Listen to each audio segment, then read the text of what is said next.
Hi friends! Last week we talked about all the reasons to start with terminal livestock if you're a beginner or just getting started raising farm animals. Today I'm going to dive into that a little deeper and talk about why you should start with smaller livestock like sheep and goats instead of cattle. We're going to talk about meat and dairy and risk management, especially through those beginner phases where lots of mistakes and learning happen. Let's get to it. Hey friends, welcome to the Get Goatwise podcast. Are you longing to raise goats and other animals for food but don't know where to start? Do you want to be more self-sufficient and less dependent on the grocery store? Do you wish you had a mentor to walk you through raising livestock? Hi, I'm Millie, animal scientist, cattle girl turned goat rancher, co-owner of Dry Creek Livestock, and simple living enthusiast. For 15 years, I've been on a mission to raise all of our own meat, eggs, and dairy. Here, we'll talk about raising goats and other homestead livestock, how to create sustainable animal management systems that actually work, and a bit of off-grid life with kids and livestock. If you're ready to take control of your food supply, raise livestock with confidence, and provide your family with the most nourishing meat, eggs, and dairy available, you're in the right place. Kick off your muck boots, pour a cup of coffee, and let's talk livestock. Hey there! Here's what's happening on the ranch. The past few mornings have felt like fall. Temps in the 40s and a crisp morning breeze when we're out moving electric fence. The days are getting shorter, no more sunshine at 5 a.m., and I'm not complaining. I love summer, but I also love seasons, and it's almost time for a season of rest. In the spring, we applied for a grant through a foundation called Kinder Ground. Our project is to improve our handling facilities and make it easier on the goats and the people to sort, doctor, trim hooves, and do any other care that requires restraining the goats. We were so fortunate to get our project funded, and today we unloaded the truck with the first part of the handling facility. Excited is an understatement, and I'll be talking more about this as we get it set up and going. The goats are always teaching us something new. Sometimes it's not good. This time it was curious goat antics that went bad. A couple days ago, we lost a yearling doe to a prairie dog hole. My best guess is that she got curious about what was down that hole and got in there too far and couldn't get back out because her horns got stuck. Yearlings are about the worst for getting their horns stuck in things because they are the perfect length and angle to catch on things when they try to back out of whatever they've gotten into. Anyway, it was something we've never had happen before and a sad loss of a very nice replacement doe. The truth is, there isn't much we can do to prevent that from happening again. We have lots of prairie dog and badger holes around here, so I hope this was a one-off freak accident and the rest of the goats decide not to explore prairie dog holes. Long term, I'm confident that our land management plan will start to regulate the prairie dog population and bring things back into balance. We took Ray's 4-H steer to get his hooves trimmed and ready for county fair. It was a new experience for Ray and Sherman, and they both handled it really well. The next couple weeks will be a whirlwind of activity as we get ready for fair. My kids have raised and shown all 4 livestock species over the past 11 years, and I got asked the other day which one is the hardest. I don't have an easy answer to that question. Every species has its challenges, and depending on your preferences, facilities, equipment, investment, and risk tolerance, any one of them could be considered the hardest. Most people assume that steers are the hardest. You have them for a lot longer, around 10 months compared to the other 3 species which you raise for about 5 months. I think having that longer time takes the pressure off as far as training and showing. You have so much more time to work with them daily to train and build the skills you need to show them well. The financial investment can be higher in steers than in other species, though that's a personal decision too. There are some fancy hogs, goats, and lambs that sell for a really good price in those prospect sales. But You can also get quality livestock of any species on a tight budget if you shop around and are willing to put in some extra work on the feeding side. Feed inputs are a lot more in steers than in the other species, and depending on what you choose to feed, it can add up fast. But the thing that is the hardest for me is the risk management.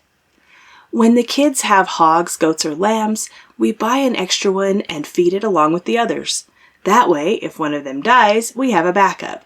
And it has happened. Only 2 times in 11 years, but if we hadn't had the alternate, one of the kids wouldn't have been able to show or sell. Last year, with Sage's steers, she did raise 2, one for the Commercial Cattle Project and 1 show steer for the market show. The strategy behind that was risk management. It was her last year in 4-H and she had always wanted to show steers. So we worked things around in a way that if tragedy struck one of the steers, she'd still have one to show. Both steers were healthy and happy, and she was able to show them both and then sell the extra steer to some friends who got to fill their freezer with excellent beef. This year, Ray has 1 steer. He's got an investment in buying the steer and feed, but more importantly, the investment of his time. And, Lord willing, everything will work out fine, but this one thing, not having a backup plan for him, is a low-grade stressor for me pretty much all year. I hope he doesn't catch on to that, but I do look out the window every morning as soon as I get up to make sure Sherman is doing well, and I check in with Ray regularly to make sure he's remembering the things he's supposed to do. As we were driving yesterday, I really got to thinking about this and how it applies to raising your own livestock for food and ways to minimize the risk of loss, especially when you're new to raising livestock.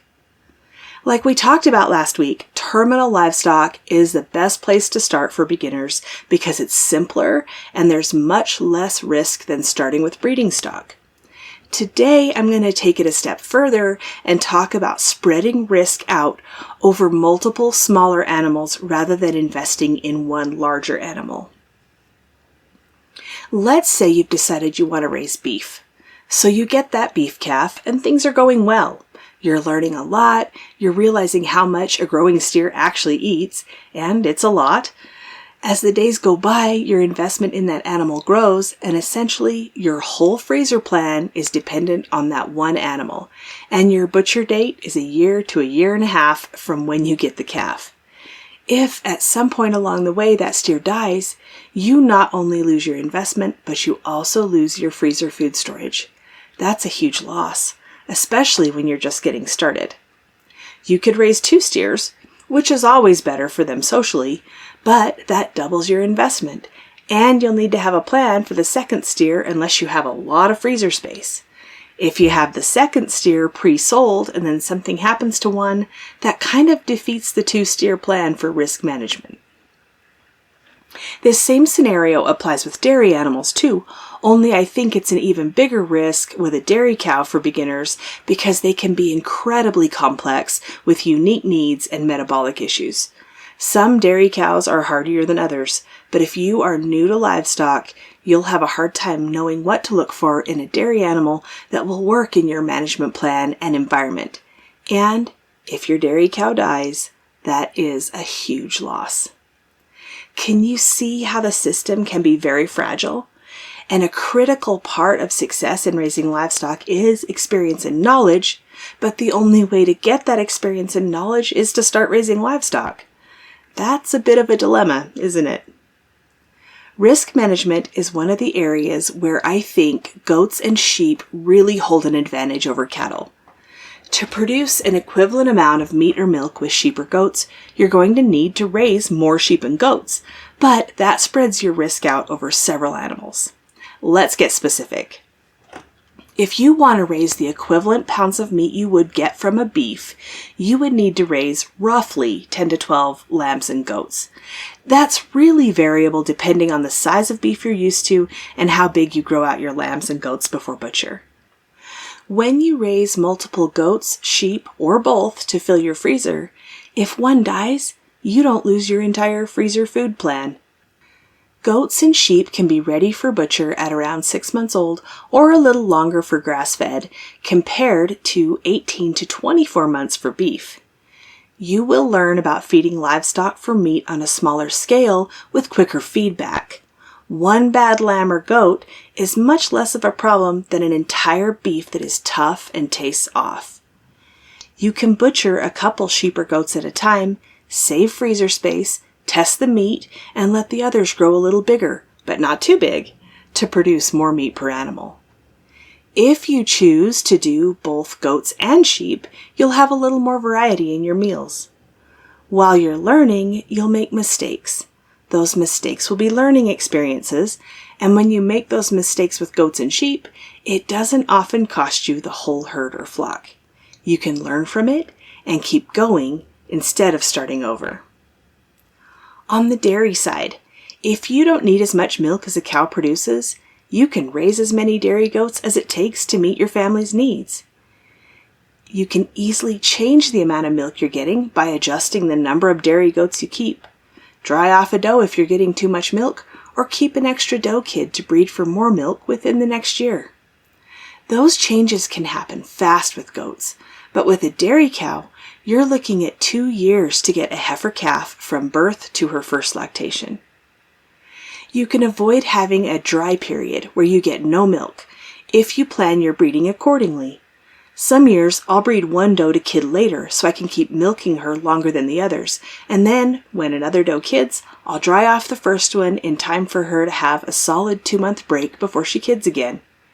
You could do this with cows, but then you'd need at least 2 cows to make it work, and the time that you have both cows in milk could be very overwhelming. So, when you aren't sure how much you need or want, it's much easier to adjust amounts with dairy goats. Whatever your meat raising or dairy goal is, I hope this episode encourages you to consider starting with livestock that spread your risk and investment over more animals while getting through the steep part of the learning curve of raising livestock. If you have questions, email millie@getgoatwise.com or head on over to the community and start a conversation. That's at getgoatwise.com/community, and make sure you're on our insiders list to get weekly updates from the ranch. Sign up at getgoatwise.com/insider. See you next week. Hey there, thanks for listening today. I'm so glad you're here. If this episode helped you or encouraged you in some way, share the link with your homesteading friends. And if you really want to help me out, click on over to Apple Podcasts and leave a rating and a review. You can connect with me on Instagram or email linked in the show notes, and meet me back here soon for more Get Goat Wise.